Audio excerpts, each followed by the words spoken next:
Welcome to another episode of Low Tech Garage, and today you find me back inside our XJS Celebration Edition.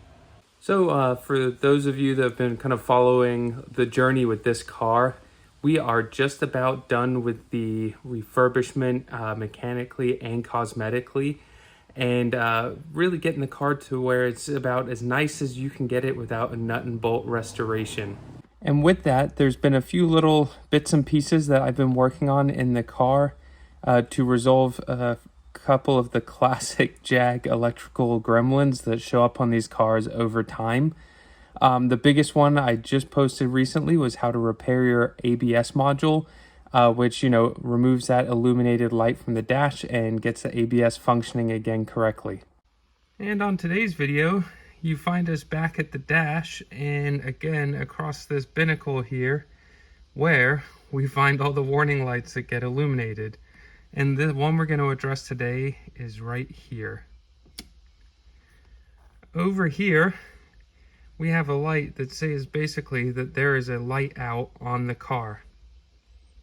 Now this is a really nice feature to have when it works appropriately. However, as part of putting the car back together after paint, I've inspected all the lights. They're functioning as expected, and actually all the lights are working, and basically this sensor warning light is going off when really it shouldn't be. So the video today is going to kind of walk you through where you need to go to test what little module is causing this issue and how you can rectify it. So we find ourselves back over here. I think the folks that were learning about the AC repair with me will recognize this knee bolster. And what you can do is pull it down. Just go right there. And obviously we have our fuse panel up here. But what we're looking at is actually these little guys down here. And I'll move to the other side to show you a little closer.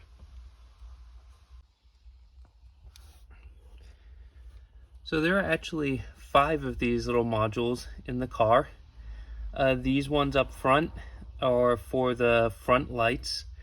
And each one of these modules you can see basically has one of these white wires here. These basically tie into the warning light on the dash. And the best way to test which module is out is simply one by one remove the plug, and then we'll go back to the dash and we'll check. So in the case of the one I just unplugged, we can see that the light is still illuminated. So really, the next step is just systematically go through, remove, and check. We see this is still not resolved. So basically that checked the front modules and shows that they're working as expected. So now we're going to move to the back. I'll show you where the back modules are located, and we can test those ones and see if one of those is the culprit. So the back modules are located here in the trunk. I have to say, I am so thrilled about this paint job. Look at the reflection. You can see the garage door clear as day. Anyway, let's open this thing up. We've got the tonneau in here and the dust cover, but if you come over to these side panels, you'll see you can unlatch here.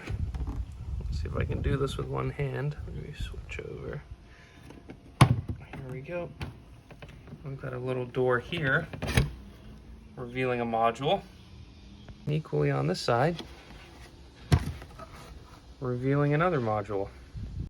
So let's repeat the test. You can see our white wire again. Unplug it. And the light is still on. All right, well, not to get my hopes up, but let's give this one a try. And how about that, folks? We have found the culprit that is causing that light to be illuminated. So with that, just really gonna remove the module here. It's held on by one screw. And let's go shopping for a replacement. But basically with this, you can identify which module is bad, and then put the replacement in, and it should remove the light that is illuminated on your dash. So Kind of an easy fix, one that took me a while to do some research on, but thought I'd share with you folks because certainly it's annoying to have a warning light on the dash when actually there's nothing wrong. And I guess what I'll do for you folks is in the description, I'll at least post the part number, a brief search, and these can be kind of expensive. So your best bet may be to find a good used one if possible. Here in the US, the only one I found so far is listed at 140 bucks, which is a little frustrating. But I'm gonna poke around, find a replacement, and get that on its way. I'll probably go ahead and get this video posted. It's pretty simple. You can see we've just got the 2 wires and then the white wire here. So I think most people that know their way around the wrenches will understand how to replace this. And equally, if we come in here, you can see it's just held on by one simple screw.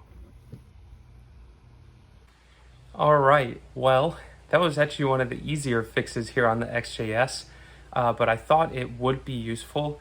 There is one more sensor that can give you grief, and it's connected to the parking brake handle. So if the 4 I showed you do not resolve the issue, definitely check the sensor that's connected to the parking brake handle. I will post a picture here to show you where that is located, as you have to take a few things apart for that. And as I found the culprit for mine, I didn't want to tear the whole interior apart, but I'll show you where you can locate that one too, really just so you can test all 5 that exist. But that should solve your issue if you're running into the issue with the light bulb out, light illuminated when really it shouldn't be. So with that, I hope you found this informative. Thank you so much for watching. I hope this helps you keep your beautiful XJSs on the road a little bit longer and for you to enjoy them for many miles to come. And with that, if you are new to the channel, as you can see, we love our Jaguars and British cars as well as muscle cars and everything in between. This car is getting really close to being done, which is amazing. But yes, if you like this type of content, please consider subscribing. It's free. And it really helps us out when it comes to growing the channel. For you folks, you can see we're almost at 5,000 subscribers, which is a huge milestone for us. The goal here is to continue to grow the channel and really just provide more content on these cars and hope that you can come along for the journey with us. So with that, until our next episode, thanks so much for watching and we'll see you soon.